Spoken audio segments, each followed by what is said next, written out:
आप सबका मैं बहुत बहुत आभारी हूँ।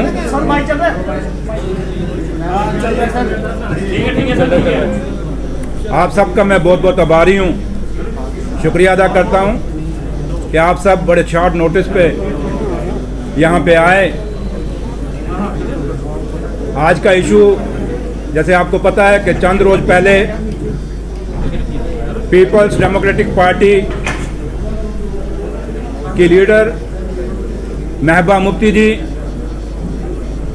जो दोबारा से पार्टी प्रेसिडेंट चुनी गई थी, और जब वो पार्टी प्रेसिडेंट चुनी गई उसके बाद जम्मू कश्मीर रियासत के अंदर जो यूटी है आज, उसमें दोबारा से पीपल्स डेमोक्रेटिक पार्टी की जो ऑर्गेनाइजेशन थी रीऑर्गेनाइजेशन की गई, नए लोगों को मौका दिया गया, जिसमें मुझे भी दोबारा से जनरल सेक्रेटरी बनाया गया था और पॉलिटिकल अफेयर कमेटी का मेंबर भी बनाया गया था। साथियों, जिंदगी में ओहदे मैटर नहीं करते। जिंदगी में सबसे बड़ी बात अगर कोई होती है तो वो इज्जत, मान और सम्मान होता है, वो सेल्फ रिस्पेक्ट होती है। और जहां सेल्फ रिस्पेक्ट ना हो वो घर भी बिखर जाते हैं, वो तंजीमें भी बिखर जाती हैं, वो सरकारें भी बिखर जाती हैं। और आज मुझे बड़े दुख के साथ कहना पड़ता है कि जब महबूबा जी ने मुझे जनरल सेक्रेटरी बनाया, मैंने उन दोनों ओहदों से रिजाइन कर दिया था, क्योंकि मैं मुफ्ती मोहम्मद सईद का वो सिपाही था। 1999 में जब पीपल्स डेमोक्रेटिक पार्टी बनाई गई, उसमें एक ही मुद्दा था, इस रियासत के हालात ठीक नहीं थे। मेरा लीडर, मेरा कायद, जिससे मैंने बहुत सियासत सीखी है, मुफ्ती साहब ने दिल्ली की कुर्सियां छोड़ के जम्मू कश्मीर रियासत के अंदर आके उन्होंने यहाँ पे यहाँ के लोगों को, जो रियासत कत्लो गारत से, हर रियासत में कत्लो गारत हो रहा था, यहाँ पे सड़कें खून से लथपथ थी हमारे नौजवानों की, हमारे लोगों को सिक्योरिटी फोर्सेस तंग करती थी, उसके खिलाफ मुफ्ती साहब ने एक सेकुलर फ्रंट बनाने की कोशिश की। और 1999 में 28 जुलाई को मुफ्ती मोहम्मद सईद साहब ने पीपल्स डेमोक्रेटिक पार्टी को बनाया। और जब वो बनाई गई, उसके बाद आपके सामने मुफ्ती साहब का एजेंडा बड़ा क्लियर था। मुफ्ती साहब ने साफ रखा कि इस रियासत में पीस चाहिए, अमन चाहिए। और जब वो अमन और पीस की बात करते थे तो हमेशा कहते थे ना ग्रेनेड से ना गोली से बात बनेगी बोली से। और उसी एजेंडे पे मुफ्ती साहब ने पीपल्स डेमोक्रेटिक पार्टी को बनाया। और इस रियासत के अंदर सबसे बड़ी बात थी, चाहे वो रीजन थे, चाहे सब रीजन थे, चाहे कम्युनिटीज थी, वहां एक ट्रस्ट डेफिसिट था। मुफ्ती साहब ने उस ट्रस्ट डेफिसिट को पूरा करने की कोशिश की और इसके लिए पीडीपी बनाई गई। और जब मुफ्ती साहब ने ये पीडीपी बनाई, साथियों आपको याद होगा 99 में एक पार्टी बनती है, ये मुफ्ती साहब का विजन और सोच थी। वही पार्टी जो 99 में बन रही है और 2002 में वो पार्टी सरकार बना रही है। 2002 में पीपल्स डेमोक्रेटिक पार्टी ने 16 सीटें जीती। उसके बाद ये मुफ्ती साहब की काबिलियत थी, मुफ्ती साहब की सोच और विजन थी कि उन्होंने 16 एमएलए के साथ इस रियासत के मुख्यमंत्री बने और यहाँ पे गवर्नमेंट चलाई। और वो गवर्नमेंट चलाई, एक वो गुड गवर्नेंस मुफ्ती साहब ने दिया, जिसको लोग आज भी कहते हैं कि वो मुफ्ती साहब का जो ईरा था, that was the golden era in the history of Jammu and Kashmir. और आपके सामने आप देखें, उस दौर में मुफ्ती साहब ने जब हुकूमत दी, नौजवानों को, यूथ को रोजगार दिया। उसी दौर के अंदर रहबरे तालीम आई, रहबरे खेल आई, रहबरे सेहत आई, रहबरे ज़राअत आई। और उसके साथ साथ सेल्फ हेल्प ग्रुप जो इंजीनियर्स थे बेरोजगार, उनके लिए बनाए गए। उसके साथ साथ जो 60,000 डेली वेजर जो सड़कों पे आज है, इनको मुफ्ती साहब ने उसमें लगवाया था। कितना बड़ा जॉब्स की अपॉर्चुनिटी मुफ्ती साहब ने लोगों को दी।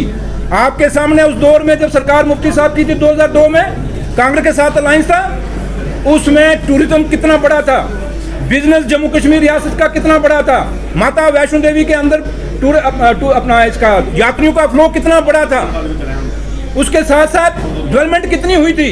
आपको याद आगा उस दौर में सही बॉर्डर के ऊपर किसानों को कभी रणवीर नहर से पानी नहीं पहुंचता था, लेकिन मुफ्ती साहब की क़यादत में वहां पानी भी पहुंचा।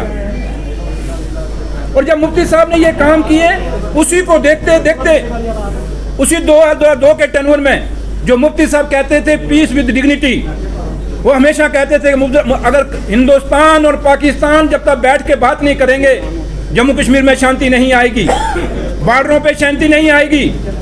और आपने देखा आज 7 साल बाद, 7 साल इन बॉर्डरों पे आप लोगों ने, काफी सारे लोगों ने निशारा बॉर्डर को कवर किया होगा, आरसपुरा को बॉर्डर को कवर किया होगा, कठुआ बॉर्डर को कवर किया होगा, और भी जितना जम्मू कश्मीर रियासत का बॉर्डर आप लोगों ने कवर किया होगा कि जो हमारे बॉर्डर के लोग थे कितने परेशान थे। आज 7 साल के बाद जो बात मुफ्ती साहब कहते थे और अटल बिहारी वाजपेयी जो कहते थे, जिस पीस की बात करते थे, आज आपने फिर वो सीज फायर जनरलों ने किया, आज फिर बॉर्डरों पे सीज फायर हुआ, फिर शांति हुई। और मुफ्ती साहब वो थे जिन्होंने अटल बिहारी वाजपेयी साहब को भी कन्विंस कर लिया था। ये मुजफ्फराबाद रोड मुफ्ती साहब की क़यादत में और वाजपेयी साहब की क़यादत में खुला। पुंछ रावलाकोट रोड जो खुला, जो व्यापार जहाँ से पुंछ की माली हालत सुधरी, जो पुंछ का जो रोड जो रावलाकोट का खुला है, उससे पहले जो पुंछ आप में से काफी लोग गए होंगे, वो पुंछ और वो रोड खुलने के बाद जब बिजनेस वहां बढ़ा, आज वो पुंछ कैसा है आप खुद देख सकते हैं कि बिजनेस के साथ उन लोगों को कितना फायदा हुआ। ये किसने किया? मुफ्ती साहब और अटल बिहारी वाजपेयी साहब ने।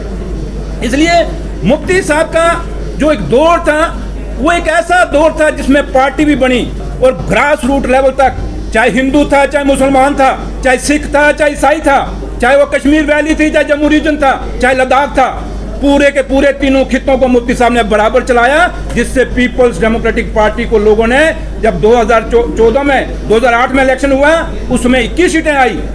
और मुफ्ती साहब की सोच को देखते हुए फिर 2014 में जब इलेक्शन हुआ, फिर पीपल्स डेमोक्रेटिक पार्टी की 28 सीटें आई। और जब 28 सीटें आई, उसके बाद दोबारा से ये बदकिस्मती हुई इस रियासत की कि मुफ्ती साहब की डेथ हो गई। और मुफ्ती साहब की डेथ के बाद आज जब हम पीपल्स डेमोक्रेटिक पार्टी को देखते हैं, आपके सामने बड़े दुख और अफसोस के साथ कहना पड़ता है कि पीपल्स डेमोक्रेटिक पार्टी जो मुफ्ती मोहम्मद सईद की पार्टी थी, जो हर कौम, हर मजहब, हर रीजन, हर सब रीजन की पार्टी थी, वो आज चंद जो ड्राइंग रूम पॉलिटिशियन हैं, जो लैंड ग्रैबर हैं, जो लैंड माफिया हैं, उन्होंने हाईजैक कर लिया है। पीपल्स डेमोक्रेटिक पार्टी को हाईजैक कर लिया है। वो पीडीपी जो मुफ्ती मोहम्मद सईद की थी, वो पीडीपी आज ड्राइंग रूम में घुस गई है। वो पीडीपी जो किसानों के पास थी, मजदूरों के पास थी, उन पहाड़ों के ऊपर थी, उन टोकों और मोड़ों के बीच में थी, वो पीपल्स डेमोक्रेटिक पार्टी जो मिडिल क्लास के पास थी, वो आज उन शहरों के सरमायादार लोगों के पास घुस गई है, उनके ड्राइंग रूम में घुस गई है। वहां जाके फैसले हो रहे हैं कि पीपल्स डेमोक्रेटिक पार्टी के ओहदेदार कौन बनेंगे, किसके पास कितना पैसा, उसके हिसाब से उनको ओहदे मिलेंगे, किसके पास कितनी ज्यादा जमीन लैंड ग्रैब की है जम्मू में, किसने ज्यादा कितना बड़ा लैंड माफिया है वो जम्मू के अंदर, उसी के हिसाब से ओहदे दिए जाएंगे। अगर ये पीडीपी ऐसी पीडीपी बन गई है। और आपको याद होगा जब मुफ्ती साहब की डेथ हुई, मुफ्ती साहब ने अपनी विरासत जो दी, मुफ्ती साहब ने 5 MP इस पीडीपी को दे के गए थे, जिसमें 3 लोकसभा के थे, 2 राज्यसभा के MP थे। मुफ्ती साहब की जब डेथ हुई, 28 MLA वो दे के गए इस पार्टी को, 14 MLC दे के गए, और एक ग्रास रूट लेवल तक आपके सामने वो एक तंजीम दे के गए। लेकिन आज मुफ्ती साहब को जब 4 साल हुए उनकी डेथ को, आज पीपल्स डेमोक्रेटिक पार्टी जो है अपने एग्जिस्टेंस जो आइडेंटिटी है उसके लिए अपनी पहचान ढूंढने में लगी है कि हम कैसे एग्जिस्ट करें। वो पीडीपी जहां जिस पीडीपी का एवरी नुक एंड कॉर्नर में लोग थे, वो पीडीपी आज खत्म होने पे आ गई। क्यों आ गई? क्योंकि ये चंद लोग जो मैंने आपको कहा, ये ड्राइंग रूम पॉलिटिशियंस, ये लैंड ग्रैबर्स, ये लैंड माफिया जिन्होंने पार्टी को ग्रैब कर लिया है, वो महबूबा जी को अपने उस चक्कर से बाहर ही नहीं निकलने दे रहे। उन्होंने महबूबा जी के इर्द गिर्द ऐसे लोगों का एक जाल बुन दिया है जो महबूबा जी को समझ नहीं आ रही कि क्या अच्छा है या क्या बुरा है। हम ये कहते हैं कि महबूबा जी गलत हैं। मैं ये कहता हूं कि महबूबा जी, जिन लोगों ने आपके इर्द गिर्द घेरा बना लिया है, वो लोग आपके हमदर्द नहीं हैं। जब 1999 में पार्टी बनी, जो लोग उस दौर में साथ चले, उसमें 99 में लोग कहते थे पीडीपी कभी वजूद में नहीं आएगी, ये कभी हुकूमत में नहीं आएगी। और उसमें जो लोग आज ओहदों पे बैठे हैं, ये लोग घरों में बैठे हुए थे, ये कहते थे पीडीपी कभी नहीं आएगी। और आज वो लोग जिन्होंने पार्टी खड़ी की, जब वो बार बार पार्टी छोड़ के जा रहे हैं, क्यों जा रहे हैं? कभी महबूबा जी ने उनको पूछा? आज कितने दिन हुए मैंने रिजाइन किए हुए, क्या महबूबा जी ने मुझे पूछा कि आप क्यों पार्टी छोड़ रहे हो? इसका मतलब आप कहते हो कि जो है जाए, जो मुफ्ती साहब का खास था, जो मास लीडर है, जिसके साथ दुनिया है, जिसके साथ पब्लिक है, उसको आप कहते हो जाओ, लेकिन जिनके पास कुछ नहीं है उनको अपने साथ बैठा रहे हो। और ये मैं आज हमें दुख हो रहा है कि मुफ्ती साहब की मेहनत जाया हो रही है। वो 48 डिग्री के टेम्परेचर में मुफ्ती साहब जम्मू में बैठे थे। मुफ्ती साहब ने बड़ा खूब, आप सब जानते हैं, आप लोगों ने कितने सारे आप लोग साथी हैं जिन्होंने मुफ्ती साहब के हमेशा इंटरेक्शन की, आपने खुद मुफ्ती साहब से कहीं में बात की होगी। आज वो मुफ्ती साहब का जो सपना था वो बिखरते हम देख रहे हैं। और जब ये बिखरते हुए देख रहे हैं, हम मुफ्ती साहब की वो तालीम वो पार्टी चाहते थे जिसके अंदर हर आदमी की कदर हो। तो लेकिन आज वो जो लोग छोड़ के जा रहे हैं, महबूबा जी उनको नहीं पूछ रही, और सिर्फ क्या कर रहे हैं कि चंद लोग क्या उठते हैं, अनिल जी इनको एजेंसी, दावे से कहता हूं, कौन सी एजेंसी मुझे दबा रही है? कौन सी सरकार मुझे दबा सकती है? हमें कोई नहीं दबा सकता। अगर हमें आज पार्टी छुड़वाई गई है, किसी एजेंसी ने नहीं छुड़ाई, किसी सरकार ने नहीं छुड़ाई, मुझे छुड़ाई अगर पार्टी तो पीपल्स डेमोक्रेटिक पार्टी की लीडरशिप ने छुड़ाई है। वो लीडर जो आज पार्टी को हाईजैक करके बैठ गए हैं। इसलिए महबूबा जी, मैं हाथ बांध के आपसे रिक्वेस्ट करता हूं, जिन लोगों को आप कह रहे हो एजेंसियों के लोग हैं, ये पार्टी छोड़ रहे हैं, जिनको आप कह रहे हो ये लोग प्रेशर में पार्टियां छोड़ रहे हैं, इनको मत बदनाम करिए महबूबा जी। ये आपके सिपाही थे, ये मुफ्ती मोहम्मद सईद के सिपाही थे, ये मुफ्ती साहब के साथ बुरे दौर में खड़े रहे। जब दुनिया इनका साथ नहीं दे रही थी मुफ्ती साहब का, उस समय हम जैसे लोग जो कहीं छोड़ के चले गए, वो लोग आपके साथ खड़े थे। ये जो आज आपके साथ खड़े हैं, ये लोग आपके सके नहीं हैं। इसलिए ये मत कहिए कि एजेंसियां हमें खरीद रही हैं या एजेंसियां हमें प्रेशर कर रही हैं। ये कन्फ्यूजन मैं मीडिया के माध्यम से क्लियर करना चाहता हूं। कोई नहीं ये एजेंसियों के कहने पे छोड़ के जा रहा। वो अगर छोड़ के जा रहा है, जब लीडरशिप के पास हम पहुंच नहीं पा रहे, हम अपनी बात नहीं रख पा रहे, तो उससे अच्छा है कि आप पार्टी छोड़ दो, क्योंकि रोज रोज लड़ाई से कोई फायदा वहां होने वाला नहीं है।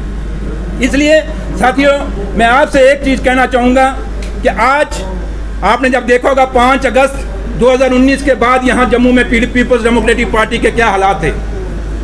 उस दौर के बाद जो लोग आज पीपल्स डेमोक्रेटिक पार्टी के दफ्तर आज अंदर आप बैठे देखते होंगे जम्मू के अंदर, उसमें ये कहाँ थे वो 2 साल के अंदर? उसमें अकेला सुरेंद्र चौधरी जम्मू के अंदर लड़ाई लड़ रहा था। अकेला सुरेंद्र चौधरी 370 कहता था हमें हमारा स्पेशल स्टेटस जो जम्मू का है, जम्मू कश्मीर का, वो नहीं खत्म होना चाहिए। अगर हिमाचल को स्पेशल स्टेटस है, बाकी स्टेटों को स्पेशल स्टेटस है, तो जम्मू कश्मीर का स्पेशल स्टेटस क्यों खत्म होगा? हम कहते हैं कि हमने यूटी से स्टेट बनते हुए देखी, ये मैं कहता था और आज भी कहता हूँ कि हमें यूटी नहीं चाहिए, हमें स्टेट चाहिए। और जम्मू का डोगरा भी ये बात कहता है कि हमें जैसे हिमाचल का स्पेशल स्टेटस है, हमें वो चाहिए। हमारे बच्चों के जो रोजगार है वो सेफ चाहिए, हमें अपनी जमीनें सेफ चाहिए, हमें अपना बिजनेस सेफ चाहिए। हम नहीं चाहते कि बाहर के लोग आके यहाँ पे हमारी यहाँ गुंडागर्दी बढ़े, यहाँ रेप केसेस बढ़े। यहाँ हमारा जम्मू एक भाईचारा वाला जम्मू है, हमारा वो जम्मू जहाँ डोगरों का इतिहास है। हमने देशभक्ति की अपनी बड़ी एग्जाम्पलें दी हैं, हमें किसी के आगे प्रूफ करने की जरूरत नहीं कि हम देशभक्त हैं नहीं है। आपने जब जम्मू कश्मीर में ये झंडे की बात आई, आपने देखा होगा मैंने अपनी रैलियों में झंडा लगाया, पीपल्स डेमोक्रेटिक पार्टी के बाद दफ्तर मैंने झंडा लगाया। क्यों? कि झंडा मैं एक फौजी का बेटा हूँ, हम झंडे की तौहीन नहीं होना देंगे कभी भी।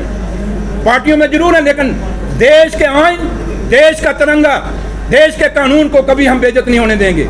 लेकिन जहाँ तक ताल्लुक है, आज आप देखें कि पीपल्स डेमोक्रेटिक पार्टी का आपने जितने भी सारे लोग देखे, आज जम्मू सूबे के अंदर 140 सीटें थी डीडीसी की, उसमें से 140 में सिर्फ नौशहरा की सीट एक डॉक्टर मनोहर सिंह ने जीती, जो आज भी हमारे साथ अभी आ रहे। मैंने आपको कहा था वेट कर लो, जाम में फंसे हुए हैं। उनके साथ हमने एक सीट डीडीसी की जिताई। पूरी पीडीपी पूरे जम्मू प्रांत में हारी। जहां जो आज लीडर जो पीडीपी ऑफिस जम्मू दफ्तर में बैठे हुए हैं, उनको पूछिए कि आपके रिलेशन में लोग खड़े हुए थे, उनकी तो जमानतें भी जब्त हो गई थी। ये बीडीसी चेयरमैन नौशहरा से हमने मास्टर बोधराज जी जिताए थे आपके सामने। और नौशहरा कौन सी कॉन्स्टिट्यूंसी आपको पता है? भारतीय जनता पार्टी का गढ़ माना जाता है। भारतीय जनता पार्टी का प्रदेश अध्यक्ष वहां से, उसके बावजूद भी हमने बीडीसी चेयरमैन जिताया, हमने डीडीसी का मेंबर जिताया, हमने कभी कंप्रोमाइज नहीं किया। हम अगर एक दीवार बन के खड़े रहे महबूबा मुफ्ती के आगे साथ, हमने उनको कहीं झुकने नहीं दिया। और आपने भी केवल मुझे सवाल पूछा था, मैंने किसी सवाल से कभी दूर भागा नहीं, मैंने हर बात की आपका जवाब दिया। इसलिए साथियों, आज मैं आपसे ये कहना चाहूँगा कि आज बड़े दुख के साथ मुझे कहना पड़ता है कि मैं वो मुफ्ती मोहम्मद का सिपाही, क्योंकि मैं मेंबर लेजिस्लेटिव काउंसिल बना, मैं इलेक्शन हार गया था। बेशक मैंने नौशहरा से 28,000 वोट लिया था। ये वो लोग जो मेरे साथ बैठे हैं, ये बुजुर्ग मेरे नौजवान साथी, ये सारे कोई सरपंच हैं, कोई पंच हैं, 3 काउंसिलर जम्मू नौशहरा म्यूनसिपलिटी के हमारे 3 काउंसिलर जीते। वो काउंसिलर भी यहाँ मेरे पास खड़े बैठे हुए बीच में। हमने 3 काउंसिलर नौशहरा म्यूनसिपलिटी बाजार से जिताए। और उसके बाद ये सारे लोग जो हैं, पंच, सरपंच, काउंसलर, जुडिशल कमेटी के चेयरमैन, नायब सरपंच, और हमारी जितनी भी हमारी ब्लॉक जोन कमेटी है वहाँ की, हमारी ब्लॉक कमेटियाँ हैं जितनी भी वहाँ पे, जैसे हमारी सुंदरवानी की ब्लॉक कमेटी है, उसके प्रेसिडेंट हमारे कैप्टन पूनू सिंह जी यहीं ये बैठे हैं, कैप्टन पूनू सिंह जी। उसके बाद हमारे ओम प्रकाश जी जो जोन प्रेसिडेंट हैं नौशहरा के। मतलब कितने सारे लोग हैं। आज मैं बड़े दुख के साथ आपको कहना चाहता हूं और बड़े अफसोस के साथ कहना चाहता हूं, महबूबा जी, मुझे दुख है। और मैंने ज़िंदगी में जब पीपल्स डेमोक्रेटिक पार्टी में आया था, ये सोच के आया था, मुफ्ती साहब के साथ मैंने हाथ मिलाया था और ये सोच के बनाया था कि जब तक जिंदा हूं तब तक पीपल्स डेमोक्रेटिक पार्टी में रहूंगा। मैं उस एजेंडे के साथ था जो मुफ्ती साहब का एजेंडा था। लेकिन महबूबा जी, बड़े दुख के और अफसोस के साथ कहना पड़ता है कि आज आप अपने उस मुफ्ती साहब के एजेंडे से हट गई हैं। आज बेशक आप कश्मीर में जो मर्जी बोलें, जम्मू में जो मर्जी बोलें, लद्दाख में जो मर्जी बोलें, महबूबा जी, आप अपने दिल से झांकें। कुछ बातें मैं यहाँ नहीं कहना चाहता, लेकिन महबूबा जी, आपको याद होगा, जिस ना नेट से, ना गोली से, ना बात बनेगी बोली से, जो एजेंडा मुफ्ती साहब लेके चले थे इस रियासत के अंदर, जब आप चीफ मिनिस्टर थी, क्या वो एजेंडा कहीं चला, हमें दिखा? इसलिए मैं आज, क्योंकि मैं खुद आज दुखी हूँ, परेशान हूँ, क्योंकि इतने दिन मैंने महबूबा जी आपका वेट किया था, लेकिन आपने मुझे नहीं बुलाया, आपने किसी को मेरे पास भेजने की भी जहमत नहीं उठाई, आपने मुझे एक फ़ोन भी नहीं किया। और महबूबा जी, अगर आप मुफ्ती मोहम्मद सईद की बेटी हैं तो मैं मुफ्ती मोहम्मद सईद का एक वर्कर हूँ, एक सिपाही था। और आज पूरे बड़े दुख के साथ, अफसोस के साथ मैं आप सब के सामने यहाँ पे कहता हूँ कि आज जो लोग नौशहरा और सुंदरवनी के अंदर हमारे जितने भी लीडर हैं, चाहे वो डीडीसी मेंबर, चाहे वो बीडीसी चेयरमैन, चाहे zone committee, all block committee, जितने भी सरपंचेज हैं, नौशहरा और सुंदरवनी के जो पीपल्स डेमोक्रेटिक वर्कर थे, आज सारे के सारे पीपल्स डेमोक्रेटिक पार्टी है, उसकी जो बेसिक मेंबरशिप है, हम वहां से रिजाइन करते हैं। करते नहीं करते जी? हाथ खड़े करके दोस्तों, सारे आज सारे के सारे हम यहाँ पे रिजाइन करते हैं। और महबूबा जी, मैं फिर आज आपको कहता हूँ, मैं आपके कारण रिजाइन करके नहीं जा रहा। आपके जो लोग, जो ड्राइंग रूम पॉलिटिशियन आपने इर्द गिर्द इकट्ठे किए हैं, जो लैंड माफिया और लैंड ग्रैबर आपने इकट्ठे किए हैं, उनके कारण आज Surendra Chaudhary People's Democratic Party यहाँ छोड़ के जा रहा है। मैं किसी एजेंसी के प्रेशर में छोड़ के नहीं जा रहा, मैं किसी सरकार के प्रेशर में नहीं छोड़ के जा रहा। और आज के बाद साथियों, मैं आपके सामने कहना चाहता हूँ, हम लोग, मैं अभी कॉन्स्टिट्यूंसी में जाऊँगा अपनी, मैं सुबह जा रहा हूँ अपनी कॉन्स्टिट्यूंसी के अंदर नौशहरा। हम लोगों को मिलेंगे, लोगों से बातचीत करेंगे। यहाँ लोगों ने बड़े कन्फ्यूजन, उस पार्टी में सुरेंद्र चौधरी जा रहा है, उस पार्टी में। मेरी कोई पार्टी नहीं, मेरी पार्टी मेरे लोग हैं। ये इतने लोग जो सुबह उठ के गाँव से, बड़े दूर दराज इलाकों से, पंच, सरपंच, काउंसलर, बीडीसी, डीडीसी के जो मेंबर यहाँ पहुँचे हैं, ये सिर्फ इसलिए आए हैं कि सुरेंद्र चौधरी, तू अकेला नहीं, हम तेरे साथ हैं। और आज मैं वापस जाऊँगा अपने इलाकों में, उन पहाड़ों पर दोबारा जाऊँगा जहाँ से ये लोगों को मैं मुफ्ती साहब के साथ मैंने जोड़ा था। उन पहाड़ों पे जाके लोगों को बताएंगे। उसके बाद जो लोग कहेंगे, जिधर लोग कहेंगे, जिस पार्टी के लिए कहेंगे, अगर वो कहेंगे किसी पार्टी को ज्वाइन कर, मैं उस पार्टी को ज्वाइन करूंगा। अगर वो कहेंगे कि तू इंडिपेंडेंट रहे तो मुझे इंडिपेंडेंट रहने में भी कोई गुरेज नहीं है। वो कहेंगे कि तू इलेक्शन मत लड़, मैं इलेक्शन भी नहीं लड़ूंगा। ये मेरा फैसला लोगों के पे डिपेंड होगा। सुरेंद्र चौधरी अगर आज आपके सामने यहाँ बैठा है तो सिर्फ और सिर्फ लोगों के कारण, और जो स्टेटस मुझे दिया, मैं आज भी कहता हूँ मेरे पास लफ्ज नहीं, जब तक जिंदा हूँ मुफ्ती मोहम्मद सईद को हमेशा याद रखूंगा, क्योंकि मुफ्ती मोहम्मद सईद साहब ने जो किया है वो गलत किया है। और एक बात मैं ईडी से भी कहना चाहूँगा आपके माध्यम से कि आप महबूबा जी से जो मर्जी सवाल पूछें, लेकिन मुफ्ती साहब का जो मकबरा है वहाँ क्या पैसा लगा क्या नहीं लगा वो नहीं पूछना चाहिए। क्यों नहीं पूछना चाहिए कि मुफ्ती मोहम्मद सईद वो मेरा लीडर था, वो इस देश का होम मिनिस्टर रहा। वो मुफ्ती मोहम्मद सईद जिसने इस जम्मू कश्मीर रियासत में पीस के लिए लड़ाई लड़ी, जंग लड़ी। मुफ्ती मोहम्मद सईद के मुंह से कभी कम्युनल लाइन नहीं निकली। इसलिए मुफ्ती साहब का जहां तक मकबरे का ताल्लुक है, मैं तो सरकार से यह भी अपील करूंगा कि उसको एक अच्छी चीज बनानी चाहिए जिससे लोग मुफ्ती साहब के मकबरे को देखने जाएं। बाकी रहा यहीं तक बात ताल्लुक है कि सरकार के टर्नओवर में क्या हुआ क्या नहीं हुआ, वो सरकार पूछे, हमें उसमें कोई ऑब्जेक्शन नहीं, बट कुछ चीजें हैं वहां थोड़ा सा परहेज होना चाहिए। तो लिहाजा साथियों, मैं आप सबका बहुत बहुत आभारी हूँ।